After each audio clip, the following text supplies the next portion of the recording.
नगर शहरासह श्रीरामपूर परिसरात chain snatching करणारे 2 सराईत आरोपी स्थानिक गुन्हे शाखेच्या पथकाने पकडले आहेत। त्यांच्याकडून चोरीचे सुमारे 15,07,000 रुपये किमतीचे 22.2 तोळे म्हणजेच 222 ग्रॅम वजनाचे सोन्याचे दागिने हस्तगत करण्यात आले। गणेश विठ्ठल आव्हाड वय 24 राहणार गजानन कॉलनी नवनागापूर आणि सागर रमेश नागपुरे वय 30 राहणार सावतानगर भिंगार अशी आरोपींची नावे आहेत। सावेड उपनगरात एकविरा चौकीत राहणारे प्रशांत शर्मा आणि त्यांच्या पत्नी 14 जानेवारी रोजी दुचाकीवरून जात असताना पाठीमागून मोटरसायकलवर आलेल्या 2 अनोळखी इसमांनी शर्मा यांच्या पत्नीच्या गळ्यातील सोन्याचे मंगळसूत्र हिसका मारून तोडून पळवून नेले होते। याबाबत तोफखाना पोलीस ठाण्यात गुन्हा दाखल झाला होता। नगर जिल्ह्यात चेन स्नॅचिंगच्या घटनांमध्ये वाढ झाल्याने पोलीस अधीक्षक राकेश ओला यांनी स्थानिक गुन्हे शाखेचे पोलीस निरीक्षक दिनेश आहेर यांना चेन स्नॅचिंगच्या घटनांचा समांतर तपास करून कारवाई करण्याचे आदेश दिले होते। त्यानुसार पोलीस निरीक्षक आहेर यांनी पथकाची नियुक्ती करून तपास सुरू केला। घटनेच्या परिसरातील ठिकठिकाणचे सीसीटीव्ही फुटेज तपासले असता या दोघांवर संशय बळावला। त्यांचा शोध सुरू केल्यावर ते दोघे संशयित पल्सर मोटरसायकलवर भिस्तबाग परिसरात फिरत असल्याची माहिती मिळाली। ही माहिती मिळताच पथकाने त्या परिसरात जाऊन सापळा लावला आणि गणेश आव्हाड आणि सागर नागपुरे यांना पकडण्यात आले। त्यांच्याकडे सोन्याचे दागिने आणि एक काळ्या रंगाची पल्सर मोटरसायकल सापडली। त्यांच्याकडे कसून चौकशी केल्यावर त्यांनी नगर शहर, श्रीरामपूर आणि लोणी परिसरात चेन स्नॅचिंग केल्याची कबुली दिली। या दोघांकडून एकूण 12 गुन्हे उघडकीस आले आहेत।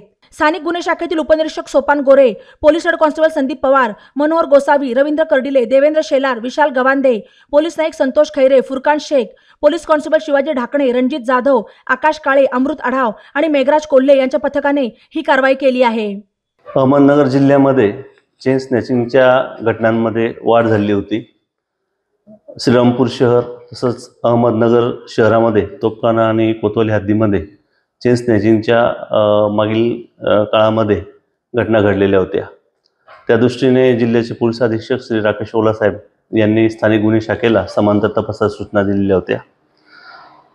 स्थानिक गुन्हे शाखेचे police head constable Sandeep Pawar, Manohar Gosavi, Ravindra Kardile, Furkan, Santosh Khaire, Dhakane, Ranjit Jadhav, Akash Kale आदी कर्मचाऱ्यांचं पथक वेगवेगळ्या आरोपींच्या शोधाकरता नेमण्यात आलेलं होतं।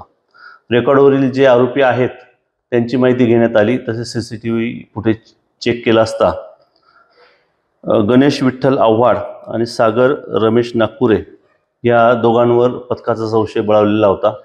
त्याप्रमाणे वरील पथकाने त्यांना ताब्यात घेतलं होतं। ताब्यात घेऊन त्यांना विचारपूस करता त्यांनी साधारण जिल्ह्यातील एक 12 गुन्हे केल्याची कबुली दिली आहे।